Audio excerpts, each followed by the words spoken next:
Salut à tous, j'espère que vous allez bien, je suis très heureux de vous retrouver pour une toute nouvelle vidéo. Aujourd'hui, vidéo sur la finale du Masters, entre Novak Djokovic, ça on pouvait s'y attendre, et Casper Ruud, peut-être un petit peu une petite surprise de voir Casper Ruud en finale.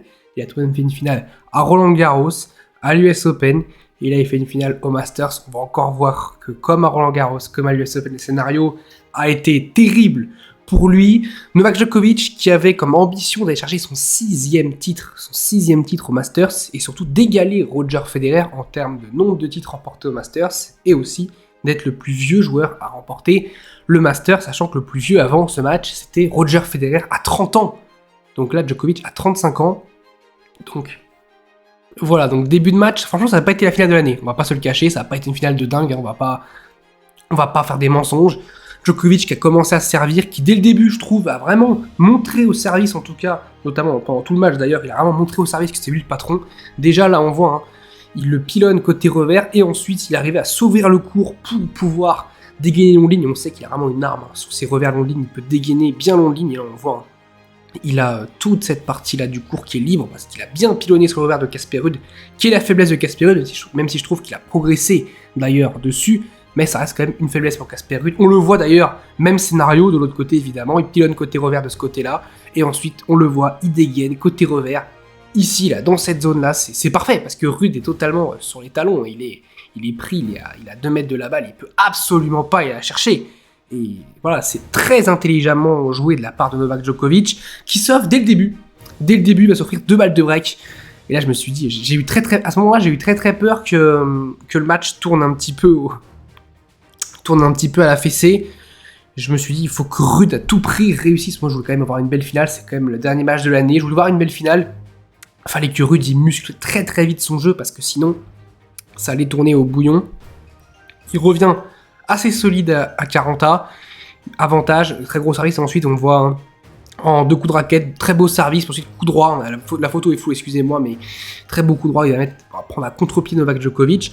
Ensuite, on a eu un jeu très compliqué de la part de Djokovic qui était mis 0-30, mais qui a enchaîné ensuite et qui a remporté les 4 points à la suite.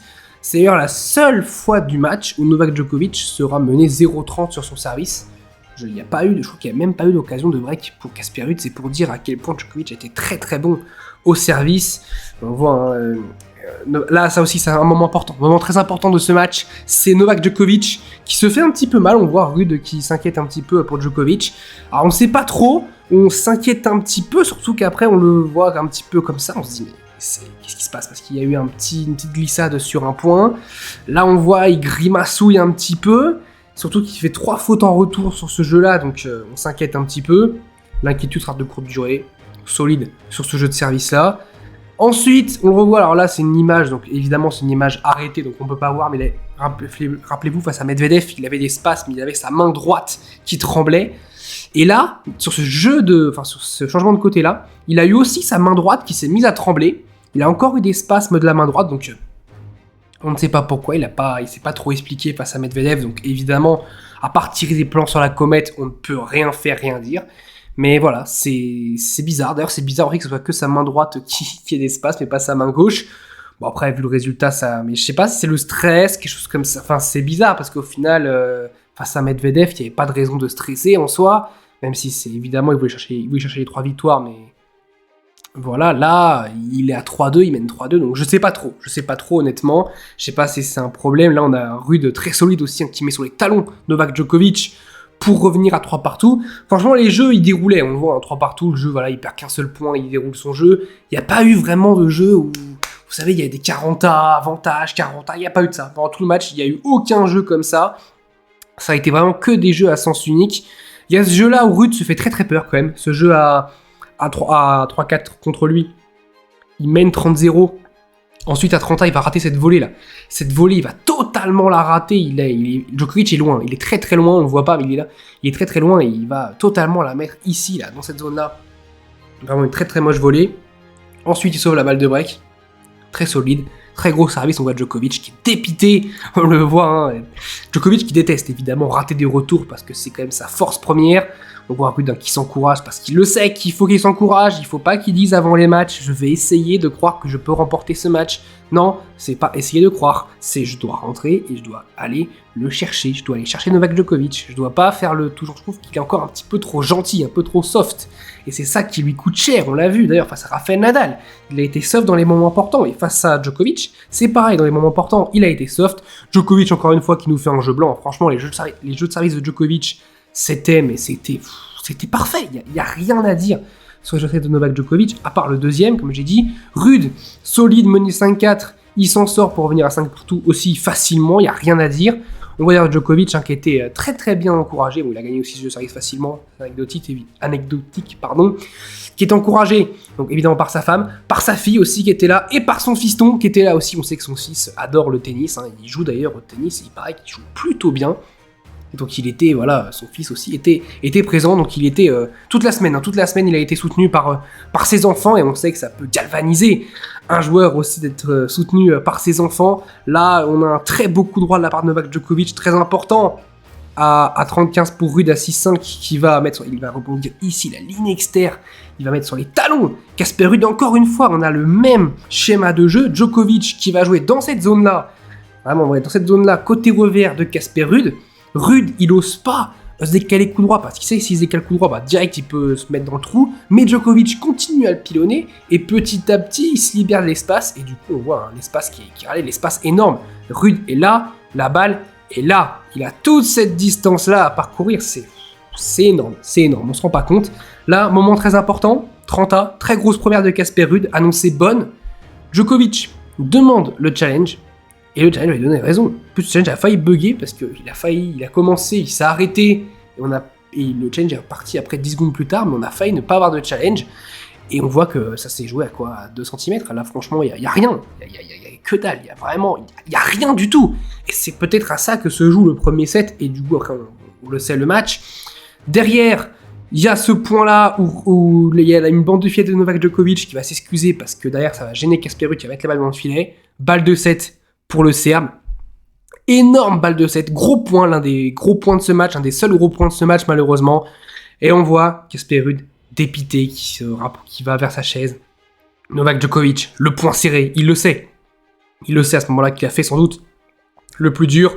On le voit, ce regard de tueur, ce regard de crocodile de la part de Novak Djokovic qui avait faim, qui avait très très faim, qui savait que l'occasion était vraiment belle d'aller chercher un 6e Master. C'est quand même depuis 2015, on ne se rend pas compte, 2015, ça commence à dater, c'est depuis 2015 qu'il n'a pas remporté le Masters, il a échoué en 2016 en finale contre Andy Murray, en 2017 il n'y était pas, en 2018 il perd en finale contre Alexander Zverev, en 2019 il perd en poule contre Roger Federer et contre Dominic Thiem, il a 2 défaites en poule, en 2020 il perd en demi-finale, sur une demi-finale exceptionnelle contre Dominic Thiem, en 2021 il perd en demi-finale contre Alexander Zverev. Là, l'occasion était tellement belle qu'on voyait qu'en demi, c'était Rublev, Ruud et Fritz Djokovic. L'occasion était évidemment très belle. On voit dans les stats. Bon, on a l'impression que c'est kiff-kiff. C'est 9 coups gagnants, 13. Bon, il y a 4 coups gagnants de plus, mais c'est notamment sur les services. Les fautes directes, Ruud en a moins. Donc on se dit que c'est quasiment équilibré. Mais au final, ça fait 7-5 Djokovic. Et puis, Djokovic qui a gagné quand même 6 points de plus sur ce premier set, qui a été très solide sur les points. Au service, il avait 24 sur 29 sur les points gagnés sur son service. C'est colossal. Et il y a surtout un service sur 2 qui n'a même pas été ramené par Casper Ruud. Je sais pas si on se rend compte en fait de la dinguerie de ce que fait Novak Djokovic. Ultra solide sur les points. Les premiers services, 86%. Bon, Ruud c'est pareil, c'est la même chose. Mais deuxième service, 75%. 3 points sur 4 derrière sa première. Ruud, à peu près 1 sur 3, un peu plus d'1 sur 3, mais bon, c'est ce qui fait la différence. 0 balle de break, évidemment, pour Casper Ruud, 4 pour Djokovic, qui en convertit une, mais il en suffisait d'une, évidemment, pour aller convertir ça. 8 aces aussi pour Djokovic, toujours très solide au service, qui est très très bon, je trouve, cette semaine au service.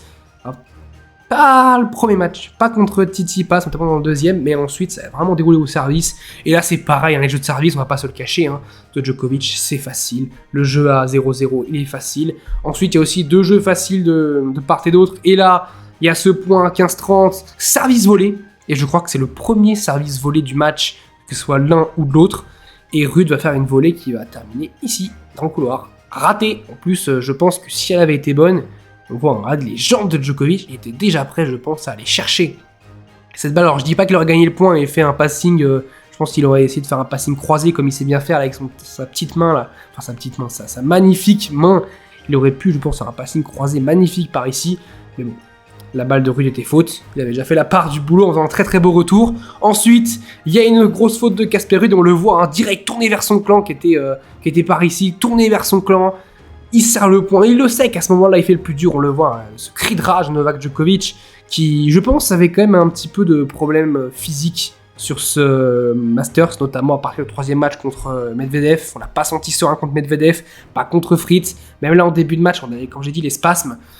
Là, je pense qu'il était soulagé. Il était soulagé, je pense, de voir enfin la lumière pour lui s'allumer après une saison quand même qui a été assez compliquée, même si une victoire à Wimbledon, mais il y a eu beaucoup de restrictions pour lui, beaucoup d'interdictions. Et là, voilà, il peut jouer, il peut aller chercher son 6e Masters. Je pense qu'il était très heureux de cette période-là. On le voit encore, ce jeu-là, très très important. Il a fait un coup droit magistral à 15A. Et on le voit encore, il s'encourage. Il sait qu'il doit à tout prix conserver son break et mettre Ruud dans le rétro. On le voit, ce cri de rage de Novak Djokovic qui était mais déchaîné dans le 4e set, dans le 2e set, pardon, dans le 2e set. Là, on voit aussi Ruud qui perd totalement en lucidité, on le voit, il en a marre de cette diagonale revers que Djokovic l'incite à aller chercher, et il dit, allez, c'est bon, perdu pour perdu, je tente le long de ligne, regardez, la balle, elle va finir là, ici, là, dans cette zone-là. C'est vraiment, il n'en pouvait plus, il ne pouvait plus tenir sur la cadence. Je trouve qu'il a quand même plutôt bien tenu la cadence diagonale revers, mais au bout d'un moment, voilà, en face, c'est quand même Novak Djokovic qui a l'un des meilleurs revers du circuit, donc qui peut tenir dans la cadence très très très longtemps. S'il faut faire 50 coups de raquette, il fera 50 coups de raquette. Donc ça fait mal pour Casper Ruud, mais voilà, il n'avait pas la solution encore une fois. Une faute de Casper Ruud en retour, ça fait 5-2 Djoko, qui s'encourage encore évidemment. Ruud qui est dépité, qui ne sait pas où donner de la tête. On le voit très dépité. Là, encore une fois, Ruud quand même qui va aller chercher ce jeu à 5-2, très important. Inciter toujours l'adversaire à aller jouer, aller servir pour le match. Surtout qu'on a vu que Djokovic, à ce moment-là, était assez tendu. Premier point, il a quand même un coup droit qui est assez simple. Et il va la mettre ici, la grosse faute de la part de Novak Djokovic, 0-15. Ensuite, Ruud va faire une mauvaise faute côté revers. Mais encore une fois, l'incité, diagonale revers, on le voit à un moment, les revers, ils s'usent et ça finit dans le filet. Ensuite, point 15A, il y a eu un smash. Alors, j'ai eu peur que Djokovic rate son smash parce qu'on l'a vu derrière la vidéo, rappelez-vous, enfin, la vidéo, sur la finale de Bercy. Rappelez-vous, quand j'ai parlé des smatchs de Djokovic, il n'en a pas mis un quasiment de smash. Et il n'en a raté aucun. Il n'en a raté aucun. Si, peut-être au début, il en a raté un. Mais là, on le voit. Voilà, smash. En plus, dans la sécurité. Le smash qui rebondit ici. Ruud qui est totalement pris, qui n'a même pas bougé. 30A. Là, il y a eu une grosse faute. Alors, on voit pas parce que j'ai raté, mais il y a eu une grosse faute de la part de Djokovic. Et il y a ce point à 30A qui est un point exceptionnel. Vraiment, 36 coups de raquette. Il y a une amortie de Ruud qui a un petit peu manqué. Djokovic qui va faire un gros revers ici. Ce revers de Ruud qui ne peut rien faire d'autre que la mettre faute. Et là, on le voit, Djokovic, il est libéré. Je pense qu'à ce moment-là, il sait que, que le match, il est fini, qu'il a fait la différence sur ce point-là. Et voilà, 1h31, c'est pas si long que ça pour une finale, mine de rien. 36 coups de raquette. Il se repose, il se remet un petit peu en condition. Et bam, ace. Il termine sur un ace. 1h32 de jeu. Ruud est au tapis. Novak Djokovic peut célébrer. Novak Djokovic a remporté son 6e Masters. Pas la finale de l'année, pas même le match, le meilleur match à carte de Novak Djokovic, évidemment, pas un match qui restera dans l'histoire en termes de niveau de jeu, mais un résultat qui restera dans l'histoire, en tout cas du Masters, puisque Novak Djokovic devient le co-meilleur vainqueur de ce tournoi avec Roger Federer à 6 victoires chacune. Il savoure Novak Djokovic évidemment, il peut en plus savourer. Alors, toujours, il embrasse à chaque fois la surface. Il peut pas la manger parce que c'est pas du gazon. On le voit avec son petit fiston, avec sa fille. Il a pu profiter. De Novak Djokovic, évidemment. Il peut profiter en famille. Il a mérité ce titre, évidemment. Ça a été le meilleur joueur sur ce Masters. Il n'y a pas débat, il n'y a pas photo. Je trouve qu'il a été au-dessus de tout le monde. Pour moi, personne sur ce Masters, j'étais assez déçu parce que pour moi, personne n'est sorti du lot. Celui qui nous a proposé les meilleurs matchs, c'est un joueur qui a perdu ses 3 matchs, c'est Daniil Medvedev. Je trouve que Medvedev a été peut-être celui qui nous a procuré le plus d'émotions et pourtant, il a perdu ses 3 matchs. Novak Djokovic a clairement mérité son titre, il n'y a rien à dire. De toute façon, personne ne pouvait le battre, je pense, cette semaine, à part lui-même. On l'a vu avec ses spasmes, avec un petit peu ses étourdissements, c'est pas trop. En tout cas, voilà, fin de saison, on clôture ce chapitre, on clôture ce gros chapitre, cette belle année tennistique qui a été, je trouve, éprouvante. On fera un bilan de l'année très bientôt, évidemment, on n'arrête pas les vidéos. C'est pas parce que le tennis s'arrête que nous, on va s'arrêter. On va encore faire, évidemment, bilan de fin de saison. Évidemment, sur les tournois du Grand Chelem, tout ce qui a été marquant. Bilan un petit peu de mon top 15 que j'avais prédit en début d'année. Ça va être catastrophique. Hein. Je sens de mémoire de ce que je sais plus ce que j'ai mis, mais de mémoire de ce que j'avais mis, ça va être catastrophique, je pense.